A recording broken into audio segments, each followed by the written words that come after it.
You can't go wrong with Now It's Dark. Hey everybody, welcome to Now It's Dark, Now It's Dark, Now It's Dark.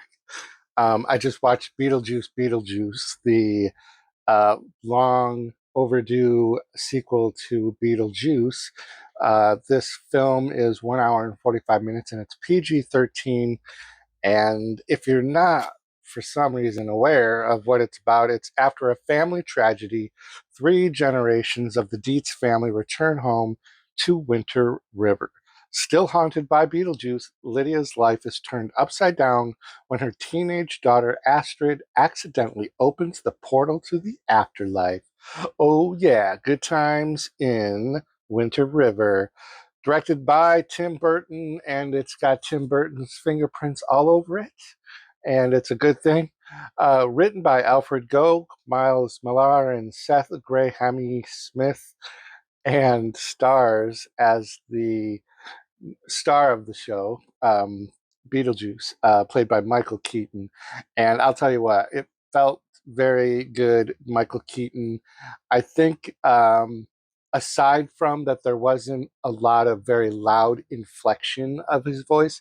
He sounded just like he did before, looked just like it. For a few minutes, I thought they might have done some sort of CGI to de-age him to make him look like he did, but he looked really good. I thought it was really good. And there was a few times, but not like in the first movie where he uses that gravelly voice, very, very loud, like yelling. But it's very good. Lydia Dietz, played by Winona Ryder, is back, and her character has grown up. You know, we saw her as just a kid the last time we saw a Beetlejuice movie, and here she is now, a woman, a widow, and mother of Astrid, who's played by Jenna Ortega. They do a fun job of kind of showing the angsty relationship between those two, and it kind of is that mirror of how Lydia and her mother had like their kind of stressed, strained relationship. And, you know, I think it's always, it comes back to that old saying, yeah, well, wait till you have kids, you know, when you're arguing with your mom. And then she says, yeah, well, you're going to see when you have kids. And that's kind of what they did here. So Lydia Dietz, she has a TV show. They have introduced her character as being a medium, as having like actual psychic abilities, and that just that one time that we saw with Beetlejuice wasn't her only time. Between that story and this one, that she's been able to have contact with the paranormal and ghosts and whatnot. And she has a television show about that. Jenna Ortega is away at school. I don't know if I noticed if it was college or just a boarding school, but at any rate, she's away. And then we have Catherine O'Hara back as Delia Dietz, Delilah Delia. And boy, she's really eccentric, off the rails. And so that is the main three of the Dietz family, but there's one looming question. Where is Dad? The former dad, played by Jeffrey Jones, does not make an actual appearance, but he does in this movie. And if you know, you know. If not, he wasn't invited back to be a part of this film for a bunch of reasons. It's not anything that I care to get into here or in the comments, but I thought that they handled his not being there so chef's kiss. So we have these three female leads where they are all doing their own thing. And how do you get them all together? Well, you have a funeral. And what better way to have a Beetlejuice movie than have it kick off with a funeral for you know who? And we have a real fun scene with Lydia and her mother when she finds out about her dad's death, and the story and the way Catherine O'Hara tells it. It's so fun, and they really did this guy dirty, but in the best way possible, about how they explain what happened to him, and I loved every minute of it. Some breakout characters for me were Rory, played by Justin Theroux, and that's Lydia's like manager, whatever, and he's concerned with the show and fame and whatnot, and he has other interests as well as that he is in love with Lydia. So we think. Another breakout character that I had forgotten was in the movie until he was on screen was William Dafoe. And William Dafoe plays a character named Wolf Jackson. And I'm not going to spoil anything about his character, but what his character is and was and does, and the way he acts, it's so fun.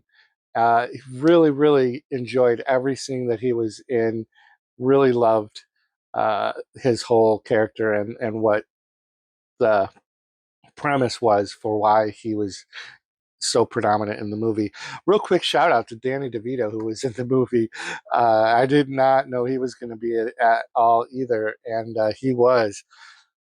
A nice thing that this movie does is show a lot more of that afterlife. A good portion of this movie takes place um, in the afterlife, and we have a nice opening sequence, or toward the beginning of the film, of Beetlejuice's first wife, Dolores, played by Monica Bella Cuckoo. I'm horrible with names. I should retire.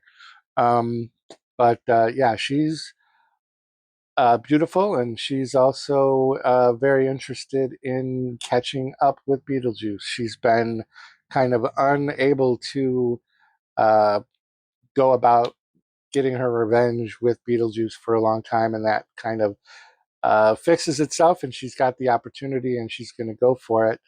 And so there is a really fun backstory that we get through flashback of Beetlejuice and Dolores, and the whole thing was done so well, and the flashback was done really, really interesting, and very, very dark comedy, and just comedic the way that Beetlejuice tells the story of his ex lover. It's just very good. So we have the obvious Beetlejuice wants to marry Lydia. That didn't change from the first movie, but every one of these characters has like their own little side quest story going on.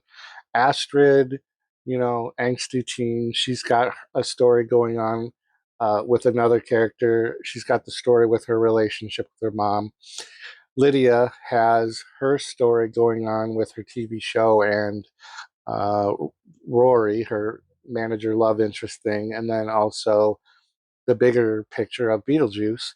And Catherine O'Hara's character Delia has her story going on about her life, and then also her relationship with Lydia, and then all of their story together with Beetlejuice. And it's just so well done. It flowed really well for me. The comedy hit really good.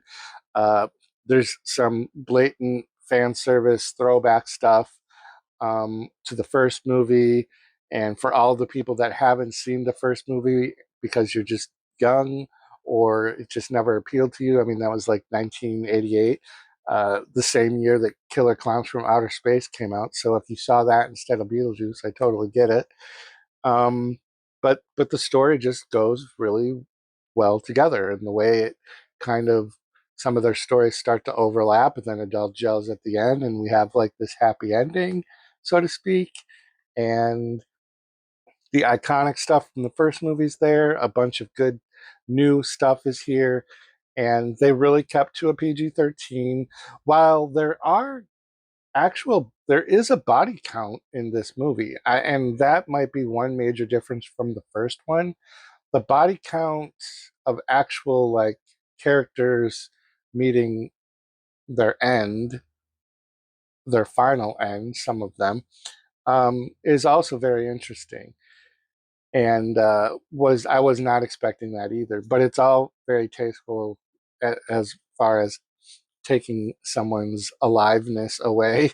Um, but it's dark comedy, really good, and it stays at that level where I wouldn't see why there would be a trouble having younger kids watch this. Um, I think it's a less shocking movie than it was the first time. Um, but I don't know if that's just because our society is desensitized to shocking things, or they just did a better job of kind of keeping it in a PG-13 Ghostbusters kind of feel. Like that's how I would say that this felt. Like it's on that same level as like a Ghostbuster movie as far as the comedy and the adult humor and the just the bright colors and iconic stuff. So happy I saw it. Very good. Let me know in the comments down below what you thought of this. Was it all nostalgia for you, or did you really get something out of the newer stories that were going on? I thought they put this together very well. So I recommend it to everyone. And that's going to do it. Keep checking back to the channel for more great stuff.